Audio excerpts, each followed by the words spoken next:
When you receive the product, you will get the following. Loosen the stem folding lock bolt until the limit stop module completely exits the limit slot. Lift the stem to unfold the scooter. Manually adjust the angle of the limit stop module to precisely align with the limit slot. Then securely tighten the folding lock bolt. Remove these four screws. Beware that the length of these four screws are not the same. Rotate the display on the handlebar clamp to a position where the four screw holes become fully accessible for operation. Position the handlebar onto the lower handlebar clamp plate.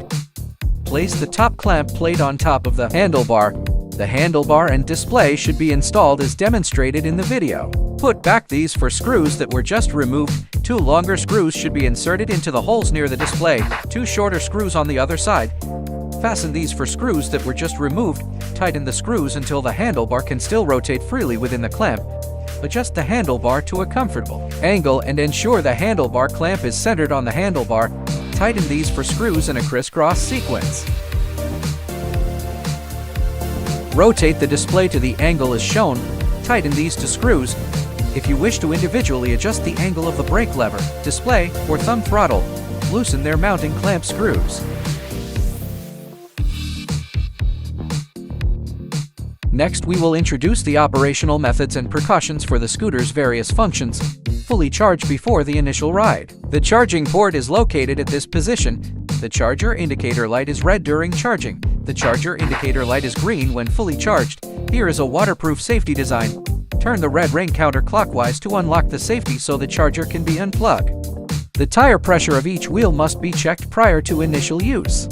It is recommended to inflate the tire pressure to 36 psi. If your inflator lacks a pressure gauge, you can manually check by squeezing the tire with maximum force. Tires inflated to 36 psi should feel extremely firm and barely compressible. The names of each button on the keypad are as follows. Press and hold the power button to power up. The current display shows the power up password. Select digits through plus or minus. Confirm by short pressing the power button. After selecting all 4 digits, long press the power button to confirm the password. If the correct password is entered, the power-up image will be displayed. You can also use an NFC card to unlock and start the scooter directly. The display displays the following content. Turn signal switch on the left handlebar. Push to either side to switch on the turn signal. Push to the same side to switch off the turn signal. Turn signal blinking. Press horn button to horn. This button is to switch between single or dual drive mode. Power button on the right handlebar. Click to toggle single. Distance, total distance. Voltage. Click plus button to toggle speed mode. Double-click plus button to turn on the side light strips. Side light strips showcasing. Long press plus button to turn on the front light. Click minus button to switch speed mode. Press and hold assist button to activate the push assist mode. This mode works during pushing uphill. The scooter will provide thrust, make pushing easier. Long press plus and minus together. PO2 is to switch between km/h and mph. Switch using the plus and minus buttons. PO4, scooter standby timer. 000 equals shutdown disabled. 001 to 060, indicate 1 to 60 minutes. PO9 activates the position verified start function. 01 enable 00 disable. Engage the throttle in stationary mode when activating this function. The scooter does not start but remains stationary. Scooter activation requires achieving a minimum forward initiated velocity.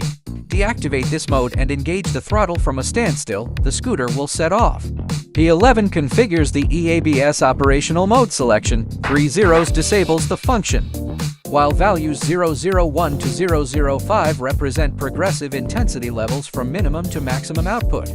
P12 configures the launch phase power output activation threshold. 001-005 represent progressive intensity levels from minimum to maximum output. P16 controls the master odometer reset more function for total mileage data erasure. Press and hold the plus button for 5 seconds to reset the master odometer. P17 configures the adaptive cruise control account system settings. 01 enable 00 disable. P18 is NFC tethering mode.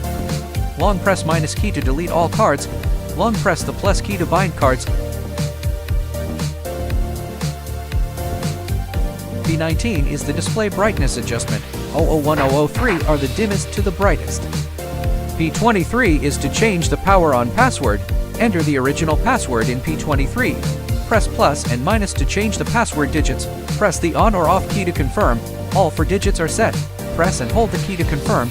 Enter new password in S23. Press the key to confirm.